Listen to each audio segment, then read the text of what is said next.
So we are working on density a lot. We're going to have our unit test on Thursday. We're going to see a lot of these density questions, just like you're seeing on this worksheet.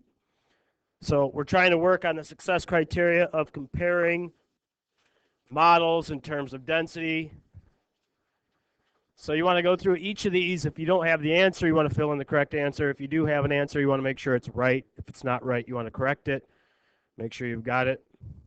So this first part, we've got two cubes here. We have A and B. The first question asks about the mass. Which one has a larger mass? They're equal mass. Who said equal mass? Okay, why equal mass? Because what? All matter has the same amount of mass. Is that true? How do we find mass? The number of particles. So if we look at these pictures, are they the same number of particles in each box? All right, that's okay. That's participation. So if we say that box B has a greater mass, when I make these little arrows here, like that, I'm going to make it so that the wider side is towards the larger thing. So it actually points at the one that's less. So our reasoning, as you guys were just saying, would be B has more particles. All right. What about the second part, volume? Which one has a bigger volume, or are they the same? B has a larger volume. Anybody disagree? Raise your hand if you disagree. All right, we're going to say B has a larger volume. Know its reasoning. Why does B have a larger volume? It takes up more space. It's larger. But B takes up more space. All right, what about density? Okay, how many people say A is a greater density? Okay. You say A. You said B. How many people say B? Raise your hand. All right, how many people say equal? All right, if you said A, what's your reasoning? Okay, it's smaller and they're all compact, we're saying here. Is that what density is?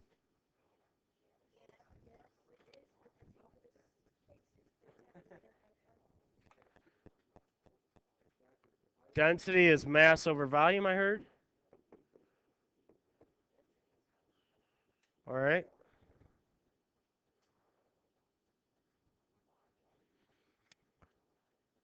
So is there another way to explain? You guys started to say it. What does it mean, density, besides a formula? Are you raising your hand? Well, how do we picture density? Particles are close together. They're pushed together. They're all squished together, compact. Okay, so if the particles are closer together, it's going to have higher density. If I compare the particles in A and B in terms of how spaced out they are, is there a noticeable difference? No, I'd say the density between A and B is equal. All right?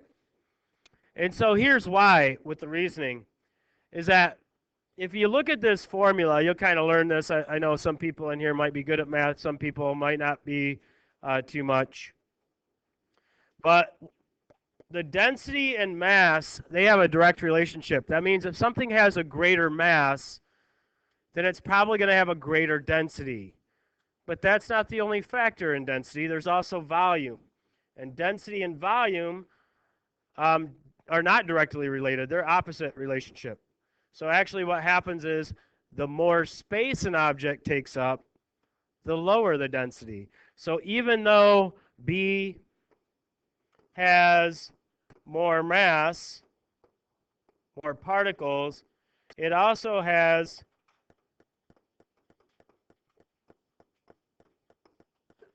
more space for the particles, okay?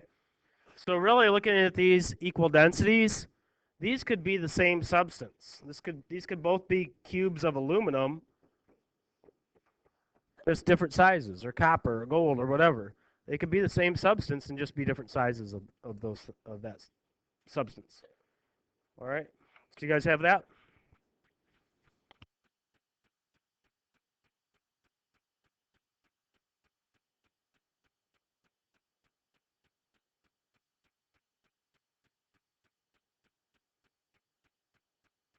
Can I erase this?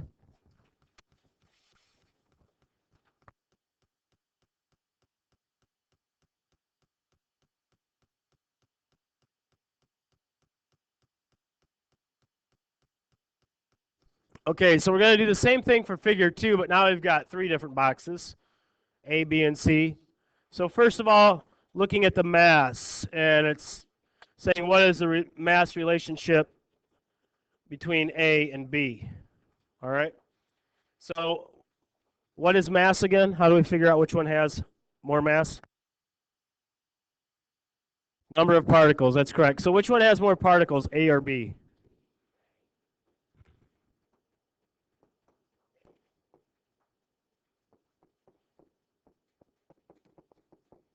What about A and C? Which one has more particles?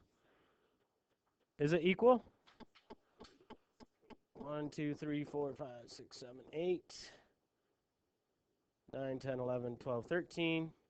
1, 2, 3, 4, 5, 6, 7, 8, 9, 10, 11, 12, 13, 14.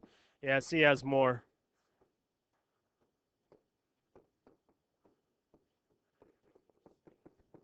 Okay, what about the volume between A and B? Volume is what again? How much space it takes up, right?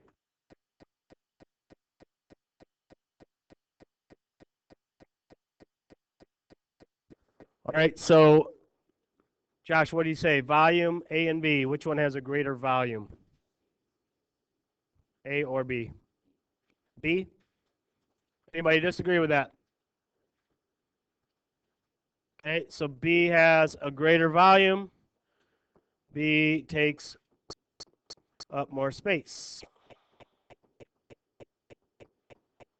What about A and C?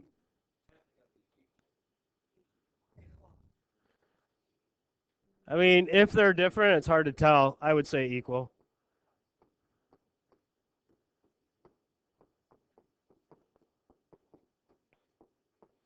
All right, so let's take a look at the densities. What about A and B? Do the particles look like they're closer together in one than the other? They do? Which one? Oh, just A and B I'm looking at. So just this one and this one. I'd say equal. And what about between A and C? I'd say C has a greater density as well.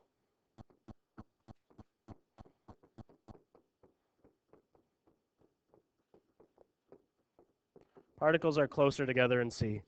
So if the particles are closer together, has a higher density. If the particles are more spread out in a model, that indicates a lower density. So I think, honestly, this part on your unit test should be pretty easy to do. Look at 2 things. You know, number of particles is the mass. The amount of space the object takes up is the volume. And how close together the particles are indicates the relative density of these things. Meaning just comparing them. We can't give it a number, but we can tell which one is more dense. All right?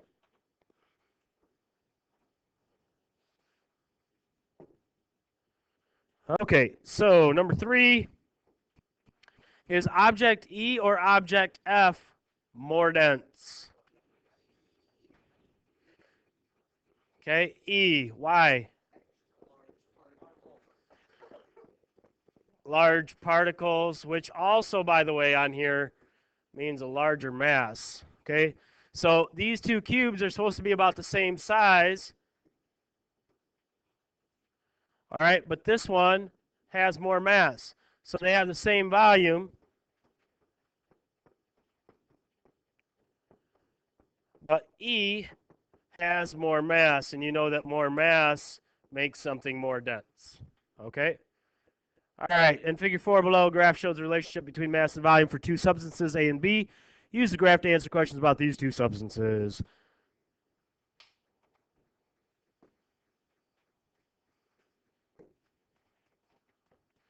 All right, so let's see who wants to answer my first question here. Let's go with Kari. You've got a simple two-pan balance shown above to compare the masses of substances A and B. What would happen to the balance if you put equal masses of A and B in the two pans? It would be balanced out, right? So this equal masses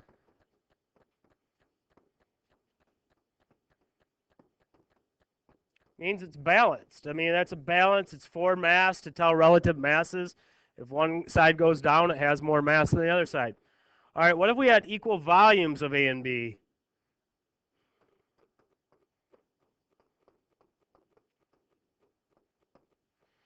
Equal volumes. Anybody want to answer this? Any volunteers want to answer this? This is a tricky question. Tiana? It would still be balanced with equal volumes. Does everybody agree? Everybody does agree? No disagrees? Teresa, do you disagree? Lower on which side? You think lower on A. Why would that be?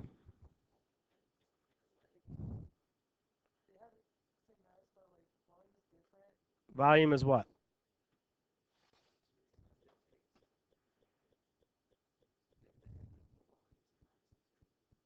If they have equal volumes, you're saying what, Josh? They'll have equal masses or will not have equal masses?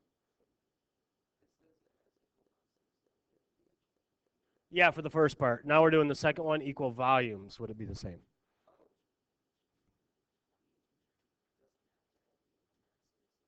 They do not have to have equal masses to have equal volumes, right?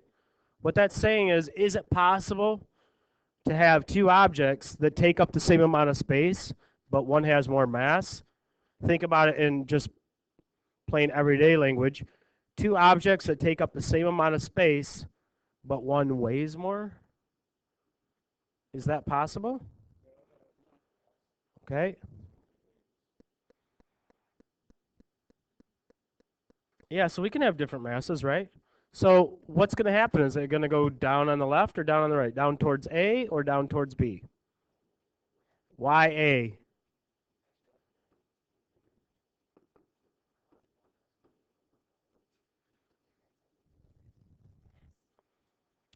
Okay, if here's the deal. Here's the secret.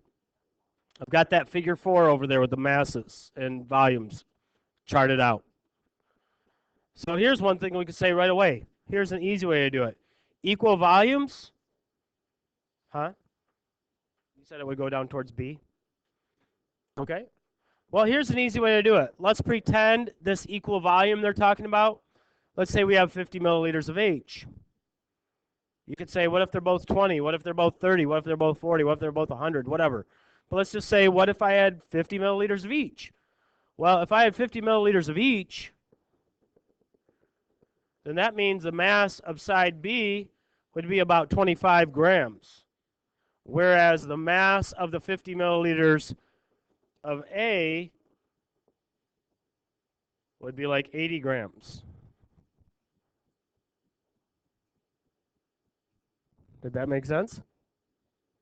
I just said, let's say there's 20 milliliters of each, because this is volume, right? So if they have the same volume, let's say there's 20 milliliters of each, what's the mass of 20 milliliters of substance B? 10. Okay, so side B would have 10 grams, whereas 20 milliliters of A would be about 30 grams, or maybe a little more. That makes sense? Another thing I want you guys to make sure you get good at in terms of density, when you see these mass and volume relationships, the steeper the slope, the higher the density. The smaller the slope, meaning flatter, the lower the density. Okay? So that means that substance A has a greater density. So if we have equal volumes of both, substance A would actually have more particles in it. That's a tricky question. But a good thinker. It's a good thinking question. All right, so find the slope of these lines. So if we're going to do a slope, we're going to find two spots. Let's do substance A first. Find where it hits an intersection that's easy to read, maybe right there. Find another one. We've got to have two dots on that line to find the slope. There's not really another good one that hits an intersection. You could say here, it's in the middle. But what I told students is just go ahead and use the origin for this one. So that's 0, 0. And this spot up here is 50, 80. So on that line, the one that's more towards the left is our x1, y1, and our one that's more to the right is x2, y2. Make sure everybody's paying attention to this because I know I've still got people struggling on slope. And slope's going to be important for understanding the relationship between mass and volume, which we do call density, which is the main idea of this whole portion of the unit. All right, so for finding the slope, what we do is on top we go y2 minus y1. On bottom we go x2 minus x1. And then we're going to divide them. So if I look at the second point, y2, so the second point as I go to the right, that's this one here. What is the y value? The y value is 80. And it's also important to pay attention to when I'm talking about the y's, I'm talking about mass, I'm talking about grams. So it's 80 grams. And then y1, so look at your point on the left, which would be this one. y1 is just 0 grams. x2, look at the second point up here again. x2 is 50. But now when we're talking about the x-axis, we're talking about volume in milliliters. So 50 milliliters minus x1, which is 0 milliliters. So I'm basically going to end up with 80 grams over 50 milliliters, which I believe came out to be 1.6 grams over milliliters. All right, so A is 1.6 grams over milliliters, or grams per milliliter. Does that make sense? For B, if we do it on B, I used the origin for that also, and then I think I used this mark maybe, or did I use 40? It shouldn't really matter. All right, so the point on the left is still x1, y1. This is my x2, y2. So again, the top is going to be y2 minus y1. So my second y value, which is this, is 30 grams minus y1, which is 0 grams, over 60 milliliters minus 0 milliliters. That's my x over there.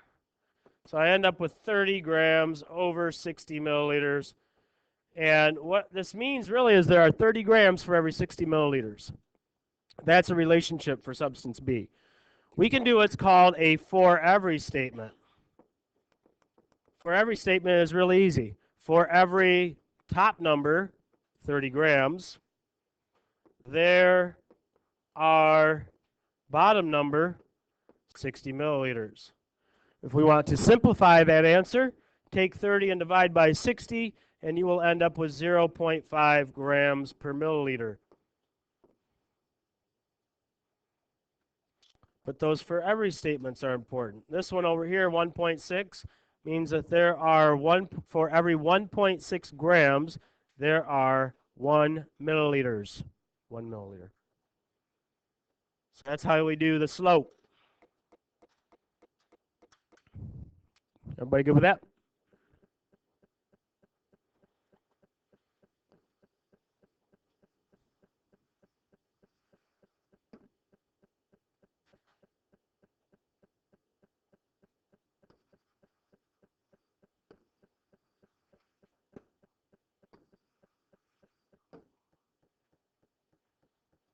All right, then we go on to letter C. If you put 10 milliliters of A in one balance pan, what mass of B would you need in the other pan to make it balanced? So really they're saying if we have 10 milliliters of A,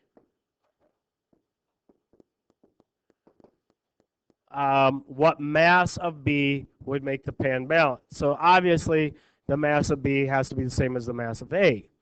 Well, all we know about A is we know that there are 1.6 grams for every 1 milliliter. So if I have 10 milliliters, just take 10 times that. So if 1 milliliter has a mass of 1.6 grams, it makes sense that 10 milliliters would have a mass of 16 grams. And if I want the B side to balance, then I need to have 16 grams of B. All right? Letter D was pretty tricky. If you put 35 milliliters of B in one balance pan, what volume of A would you need in the other pan to make it balance? So first of all, we've got this volume of B. Let's find out its mass. So if I have 35 milliliters of B, and I know that 1 milliliter has a mass of 0.5 grams. That's what the density said. Well, if I have 35 milliliters, I'm just going to do 35 times 0.5, which would give me 17.5 grams of B. So if this was just like letter C, that would be super easy. We would just say 17.5 grams of A, and we'd be done. Unfortunately, what it says is volume. So what volume of A would we need to balance that? Well, in order to balance it, we do know that we would need 17.5 grams of A. But what volume would that be? We know the density of A was 1.6 grams per milliliter. So basically what we're going to have to do is divide this by 1.6. Did anybody do that?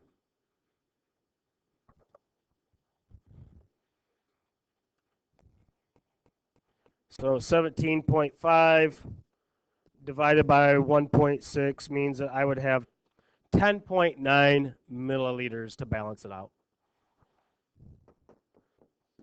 If you're looking at that question and you're sitting there thinking, I don't get that at all, don't worry. It's a good thinking question, but you will not see that on a quiz or test. C you could. C's not bad. Just what mass do you need to balance it? But trying to do the volume, go from mass, then go back to volume is kind of tricky. Yes, we are. All right, so letter E, water has a density of 1 gram per milliliter. Sketch the line representing water on the graph. Cool. So water is 1 gram per milliliter. So if I have 1 milliliter, what's the mass? 1 gram. If I have 2 milliliters, what's the mass? 2 grams. If I had 10 milliliters, what's the mass? 10 grams. Yeah, it's just going to go right through all of these points. Just like that. And that's my slope for H2O's density. H2O relationship between mass and volume, aka density. Now our next question down there says, I think it's on the next page,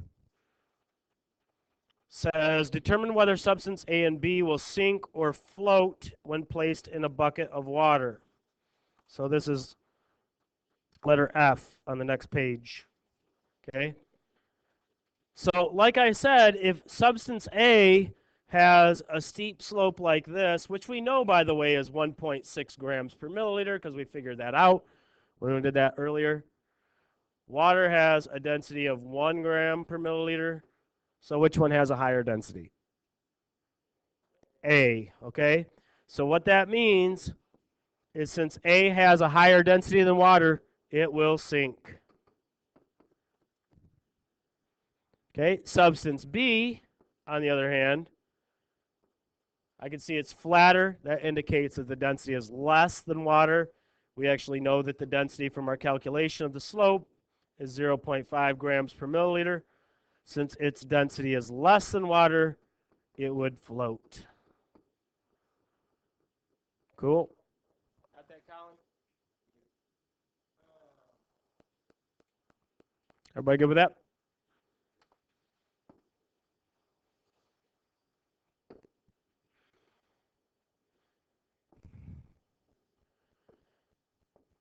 So those were letter F. It says defend your answer using the mass volume graph and your outstanding understanding of density, which we were just talking about that with the slopes.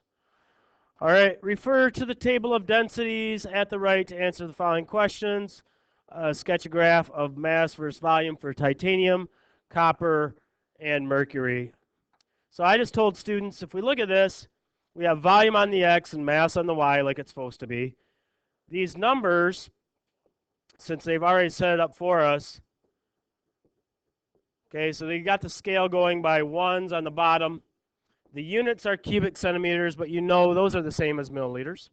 All right, cubic centimeters and milliliter units are interchangeable. So what I'm going to do is I'm going to start with titanium. It tells me the density of titanium, which I'll do titanium in red, is 4.54 grams per milliliter. So what I'm going to do for titanium is I know if I have 1 milliliter, which is the same as 1 cubic centimeter,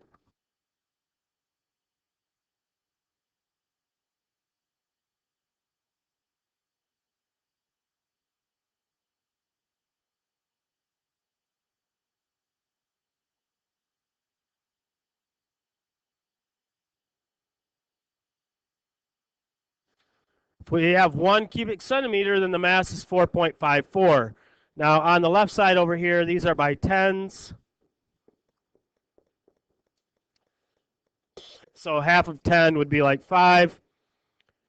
And I know at 1, it's going to be a little less than half. If I have 2, it's going to be twice that. It's going to be about 9, so just under the 10. And I could keep going. I could do 3 times that for the third cubic centimeter. I could do 4 times, 5 times, 6 times.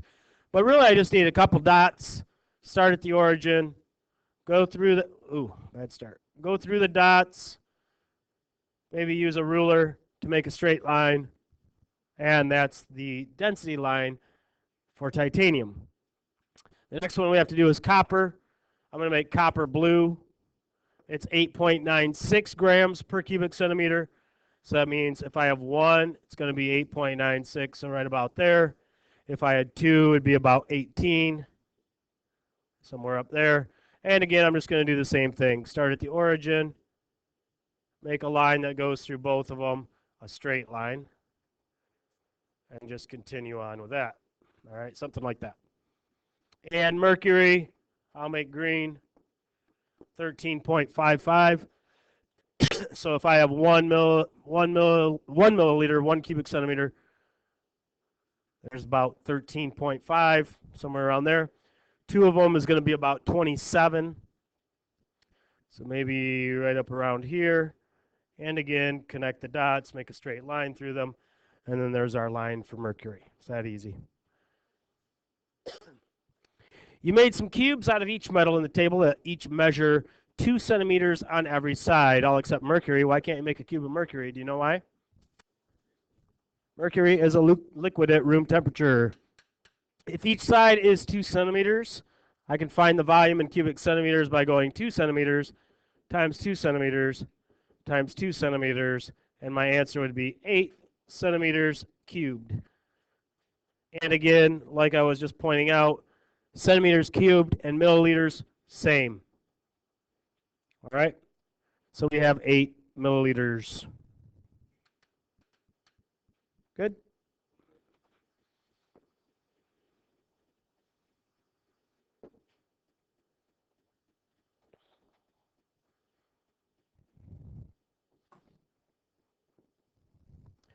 Find the mass of these metal cubes.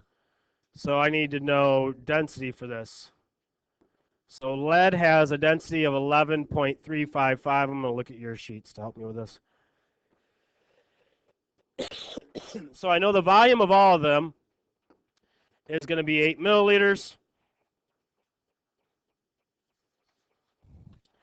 So if lead has a density, according to the table, of 13.55 grams per milliliter,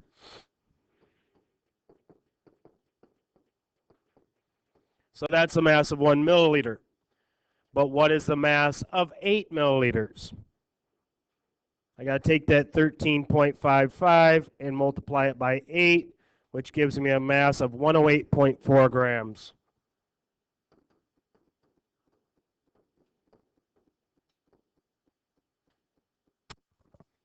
All right. So I just took the density, which tells me the number of grams in 1 milliliter, multiply it by 8 because I have 8 milliliters. Nickel has a density, according to the table, of 8.9 grams per milliliter. So there are 8.9 grams for every 1 milliliter of nickel you have, but we have 8. So I'm going to take 8.9 and multiply it by 8, and I'm going to get 71.2. So again, we're seeing how we could have equal volume cubes that have different masses. So these are all the same size. They take up the same amount of space. But if you put them on a balance, the lead cube would have more mass. Zinc cube has a density of 7.13. So the mass of 1 milliliter of zinc is 7.13 grams, but we have 8 of them. So 7.13 times 8, 57.04.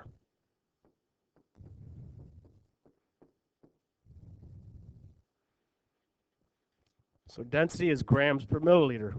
If we have more than 1 milliliter, we can just multiply the density by that to find the mass.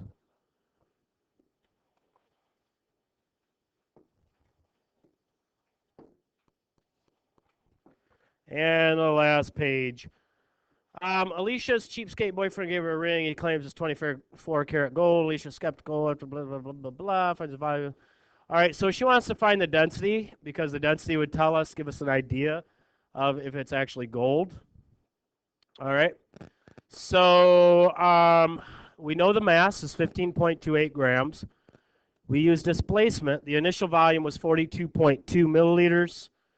And then when we put the ring in, it went to 43.7. So it went up by 1.5 milliliters. All right. So that would be the volume of the ring, right? The density is the mass divided by the volume. So 15.28 grams divided by 1.5 milliliters. So the density of this material in this ring is 10 point, you got 10.15? I got 10.19. But close enough. All right, 10.19. And units for density is grams divided by milliliters. All right, cool. So should she throw it at him? Why? Is it? Why? Gold, density of gold is 19.3 grams per milliliter. This looks like it's nowhere near that. Throw it.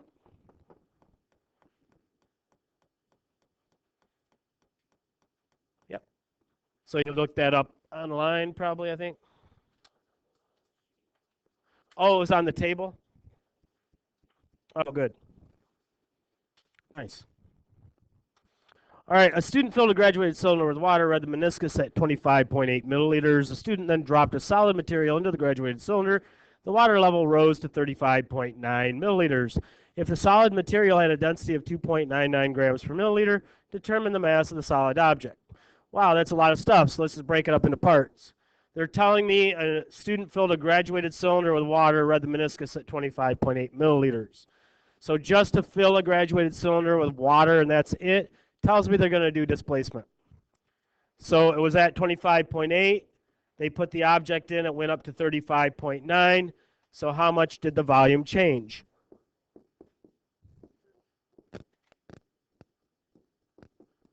And you guys already said it, 10.1. Is that right? So 10.1 milliliters would be the volume of the object. Now, we know there are 2.99 grams for every 1 milliliter. But we don't have 1 milliliter. We have how many? 10.1, right?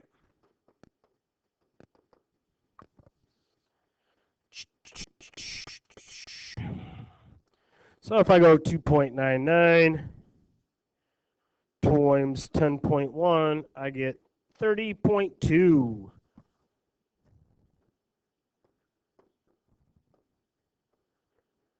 And Bleep, bleep, bleep. That's all, folks.